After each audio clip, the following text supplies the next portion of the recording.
Welcome to 10 Minutes or Less Car Talk Tuesday edition. I'm your host, Mario Gear, and welcome to the show. Kicking off a little early, and hopefully, a few people of you guys will be here shortly and all that fun stuff. Before I get on the show, I'm going to pin our first link for our first news article so you guys can follow along if you're on Clubhouse. If not, yeah, that is a method that I'm experimenting right now with. If you're catching this episode on YouTube, and if you want to be a part of the conversation on of this recording, my game plan goal is to open up a Clubhouse room on the Clubhouse app, both available on Android and iOS, and yeah, uh, so you can follow along if you have the app. You can download it. You can join the GearVlogz Gearheads club and get notified when I do these rooms. And you can listen in, and then I'll bring people up on stage to participate. So that is the game plan. So you can be interactive, a part of the audience if you want to lay in comments or talk about the show or whatever particular topic that we discussed today. Right now, the title is it's work in progress. Right now, it's 10 minutes or less, but I have a feeling that it may go over a little bit. So I'm thinking about rebranding the name to maybe 20 minutes or less or 30 minutes or less. But yeah, give me a chat, comment down below what you guys think. But the goal is I'd like to have, because I don't, YouTube's analytics of when you guys are online, they don't tell me. Just don't have enough analytic data to tell me when you guys are on, so I have to wing it based on what one YouTube guru expert had recommended.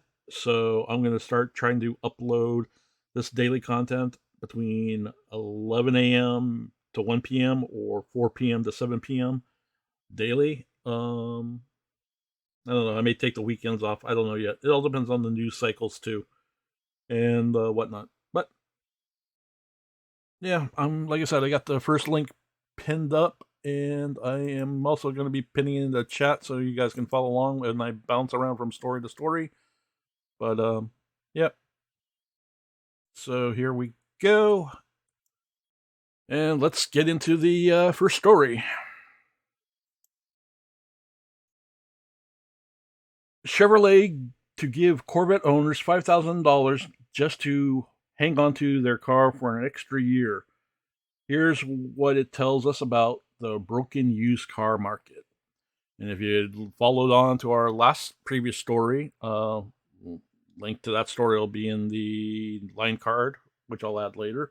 You'll notice that GM or Chevrolet was threatening to pull the new Corvette vehicles warranties to anyone who decides to flip their purchase before a year is out. So, and it gets complicated in the story, but let's read on and you can follow along. So here we go. Chevrolet has a problem. The used car market is so lucrative that customers are turning a profit by flipping their little red Corvette, and it's making the Detroit Giant seem like it's price gouging. Yeah, that's about so. So how does $5,000 incentive sound to keep from flipping a car? General Motors unit is prepared to give owners of up to $5,000 to hold on to their 2023 Chevrolet Corvette Z06 in an email that was emailed to individuals interested in buying said car. Chevy practically pleaded for prospective buyers to not flip their vehicles after purchase, stating that individuals would receive 500,000 reward points if they kept their Corvette for a year after buying it. Supply chain issues and chip shortages have plagued the vehicle industry since 2021, leading U.S. dealers to fall behind in catching up with buyers' demands. So with less new cars coming to market, the price tag of used vehicles that are being sold have skyrocketed. And here's some graphs here from Fortune, and it's unfortunate, but it goes back down to supply chain and demand. So, yep. And here's another quote: "As the supply has gone down, we've seen prices go up for new vehicles, and that trend is continuing." Nick Woolard, Senior Director of Business Analytics at TrueCar, the website that provides pricing information for new and used cars, told Fortune in June. Enter Chevrolet's plan to fix its pandemic era image. And they're quoting says, "We will pay you not to sell your car this year." While Chevrolet isn't offering straight up cash, it's giving out thousands of dollars in reward points that can be used towards the purchase and payment on the vehicle, explained Kelly Blue Book. The used car market has become a battleground for prospective owners. Prices for used cars went up by 45% in January 2022 compared to just a year ago, according to Cars.com. Adding inflation, the little used red Corvette has been propelled into a more of a luxury than before. New car shoppers turned used are creating this amplification of pricing on the used car front, and it's been winding up pretty steadily over the past 12 months. Kelsey Mays, assistant managing editor at Cars.com, told Fortune reporter Tristan Bove in February. And manufacturers have started to step in to deter accelerating the second market. In January, GM tried to deter dealers from applying intensive markups to Corvette with a letter from GM North American President Steve Carsley. Reputations are at stake in the leaked letter. Carsley said that a small group of dealers had hiked prices in a manner that goes against positive sales experiences. This puts our collective interests at risk and generates negative pressure that reflects poorly on GM's brand and your dealership, end quote. And looks like Ford is the only, not the only, or Chevrolet's not the only one. Also, Ford has been quoted as saying, Ford followed suit in February of this year, adding that those who were charging much above market price were impacting the reputation of Ford and general customer satisfaction. Jim Farley, Ford CEO, even went as far as saying that the company planned to take action against the reported 10% of dealers charging above the suggested list price. Quote, "We have a very good knowledge of who they are, and their future allocations of the product will be directly impacted," Farley said in the earnings call. The head of sales at Ford even sent a letter threatening to take away allocations of the coveted Ford F-150 Lightning if price gouging continues. Oh, yeah. And I've seen how, or at least heard stories of how Ford in the past have done similar tactics to dealerships in the past. Like, have you ever noticed how you go to a particular dealership and you only see certain color vehicles?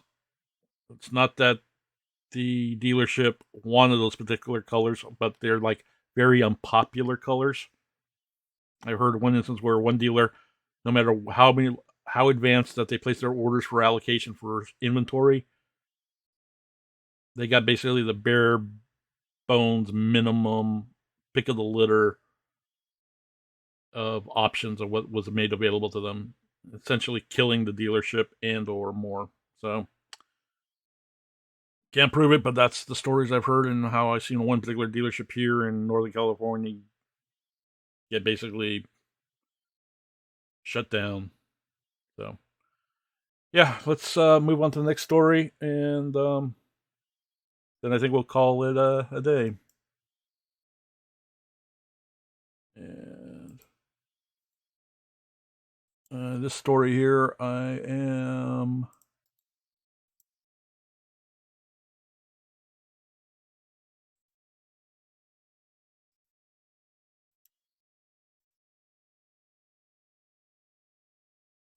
is coming from the Detroit Free Press on an archived page, but yeah, here we go. Let's read into this one. Bordering on unbelievable. High demand for used vehicles turns your car into an investment.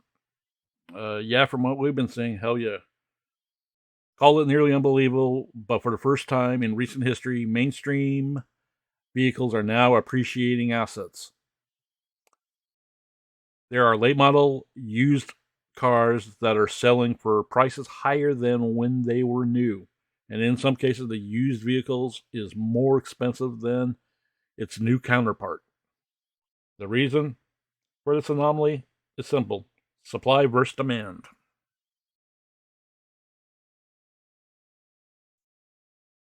In this article, it goes, it's highly unusual, bordering on unbelievable. Ivan Dury, a senior manager of insights at Edmunds.com, told the Free Press. But when you break it down to the mechanics of the situation, it is really Econ 101, supply and demand.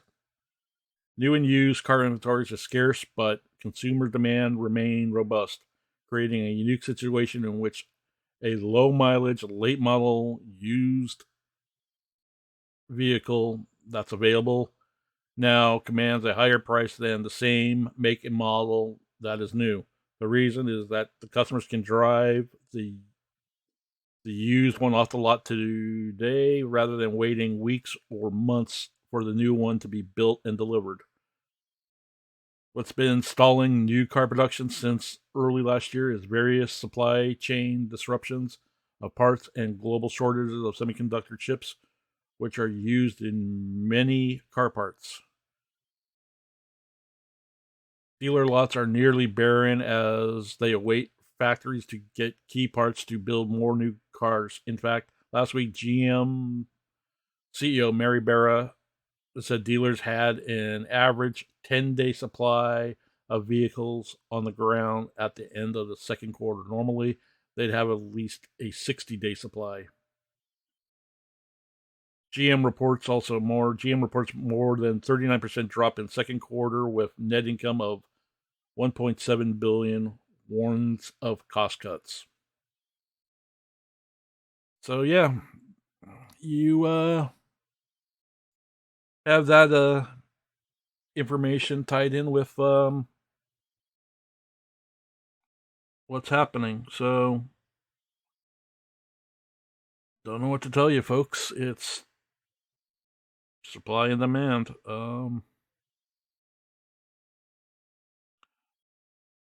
Because obviously that I could go on about as far as on the supply chain and the chip shortage manufacturers.